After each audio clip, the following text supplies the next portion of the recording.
Europe 1. Il est 8h05, Patrick Cohen. Noël sans mal. Tiens, bonjour Mathieu Noël. Bonjour à tous. Tiens. Vous n'étiez pas là tout à l'heure, donc je vous dis salut. J'étais pas encore prêt, je peaufinais. Ce matin, vous revenez, on va voir. Ce matin, vous revenez sur un sondage effarant réalisé par un opérateur téléphonique. Un Français sur deux préférerait son Son quoi? smartphone au sexe. Et oui, Patrick.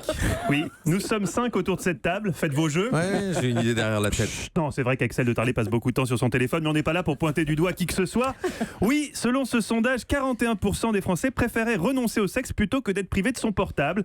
Véritable séisme pour votre invité de 8h15, le paléoanthropologue Yves Coppens, qui pensait qu'on en était toujours à Homo sapiens et qui découvre donc l'existence d'un nouveau stade de l'évolution, l'Homo pas erectus. L'Homo pas erectus, c'est comme un Homo sapiens impuissant qui aurait pris du Prozac. Il bande plus, mais il s'en fout. Il a son téléphone.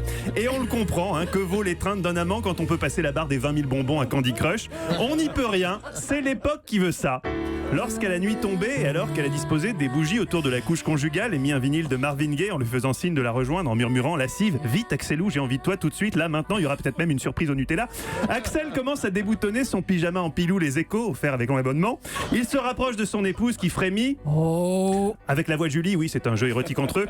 L'Homo sapiens semble triompher quand soudain, une alerte Bloomberg. Le Dow Jones Davis, du coup Axel aussi. Il va devoir consacrer les 30 prochaines minutes à la lecture du Financial Times. Heureusement, l'Homo pas erectus reste classe, puisque comme le dit souvent Axel à sa femme dans ces moments-là, Pas de bol. et Yves Coppens n'est pas au bout de ses peines, car il est passé à côté d'une autre évolution. En effet, certains sapiens, à force de lire des bouquins de Spinoza, Kant et Kierkegaard, sont devenus tellement intelligents par rapport aux sapiens de base qu'on ne les comprend même plus. Prenons le cas de Raphaël Enthoven. Il est évident qu'un jour, les anthropologues feront le distinguo entre l'Homo sapiens, capable de raisonner, et l'Homo scientus, qui lui raisonne trop, voire beaucoup trop. Si vous dites ça, c'est que vous êtes ça. Du coup, je ne vous répondrai pas. Ce que vous dites passe après les raisons que nous donnons à ce que vous dites. Comment voulez-vous qu'un sapiens de base, le Cohen, dont le film préféré est quand même l'attaque de la moussaka géante, comprenne quoi que ce soit à cette rhétorique? Numéro 2.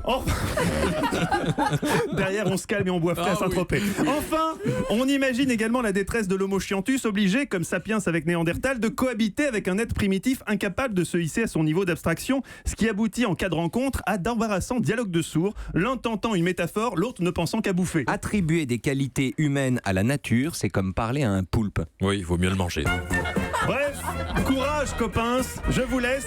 La semaine prochaine, je vous parlerai du déplacement en Corse d'Emmanuel Macron, un déplacement délicat. Pour se préparer, le président aurait choisi d'écouter en boucle un enregistrement de la seule chose qui soit plus effrayante qu'un gangster corse, Christophe Ondelat, qui imite un gangster corse. C'est cadeau pour le week-end. J'ai des choses à vous raconter. Le 29 octobre, je vais pas vous mentir, on braconnait avec Tommy au large. On pêchait à la dynamite. Bon week-end les amis, courage président. Mathieu Noël, qu'on va retrouver à midi, sans accent Mathieu. Ah oui, à tout à l'heure, aucun accent. On parlera de la Chandeleur avec Olivier Pouls. Ah oui. Et on parlera de Sting avec notre spécialiste musique Fred Goati. Merci Mathieu Noël, à tout à l'heure.